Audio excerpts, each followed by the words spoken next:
Hello అండి, అందరికీ నమస్కారం. ఈ వీడియోలో నేను మామిడికాయ కొబ్బరి పచ్చడి ఎలా తయారు చేయాలో చూపిస్తానండి. ముందుగా నేను మామిడికాయల్ని కొబ్బరి ముక్కల్ని చిన్న చిన్న పీసెస్ కింద కట్ చేసుకున్నానండి. అలాగే నేను 15 మిరపకాయలు తీసుకున్నాను. ఈ సైజులో నేను వీటిని కట్ చేసుకున్నానండి. గ్రైండ్ చేసుకోవడానికి ఈజీగా ఉండేలాగా మనం చిన్న చిన్న పీసెస్ కింద కట్ చేసుకోవాలి. ముందుగా నేను ఒక బాణీలో ఆయిల్ వేసుకుని మిర్చిని వేపుకున్నానండి.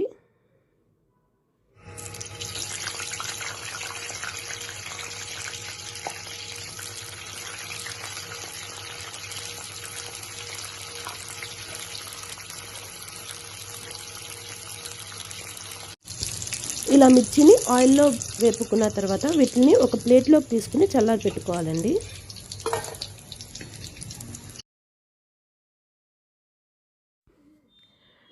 మనం కట్ చేసి పెట్టుకున్న కొబ్బరి ముక్కల్ని ఫస్ట్ గ్రైండ్ చేసుకోవాలండి.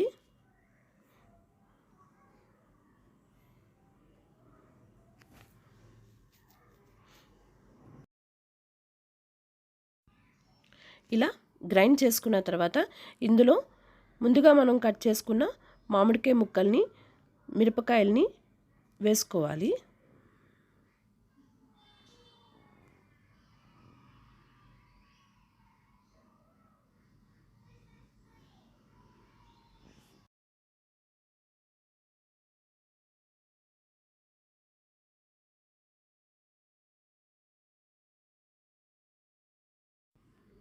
ముందు ఒకసారి కొబ్బరి ముక్కల్ని మనం గ్రైండ్ చేసుకున్న తర్వాతే మామిడికాయలు, మిరపకాయలు అందులో వేసుకోవాలండి.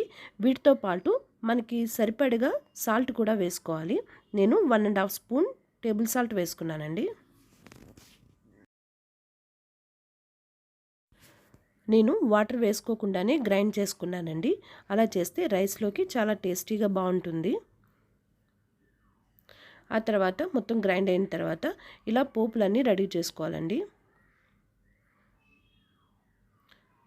ఈ పోపుల్ని ఆయిల్లో వేసుకుని వేయించుకోవాలి. పోపులతో పాటు ఇందులో ఎండుమిర్చి, కరివేపాకు కూడా వేసుకోవాలండి.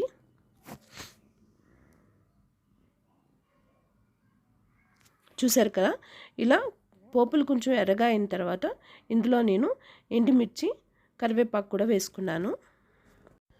ఇప్పుడు స్టవ్ ఆఫ్ చేసేసుకోవాలండి. స్టవ్ ఆఫ్ చేసుకున్న తర్వాత మనం గ్రైండ్ చేసి పెట్టుకున్న మిశ్రమాన్ని ఇందులో వేసుకుని బాగా కలుపుకోవాలండి. అంతే, చాలా సింపుల్గా పుల్లగా కారంగా కొబ్బరి మామిడికాయ పచ్చడి రెడీ అండి. చాలా బాగుంటుందండి.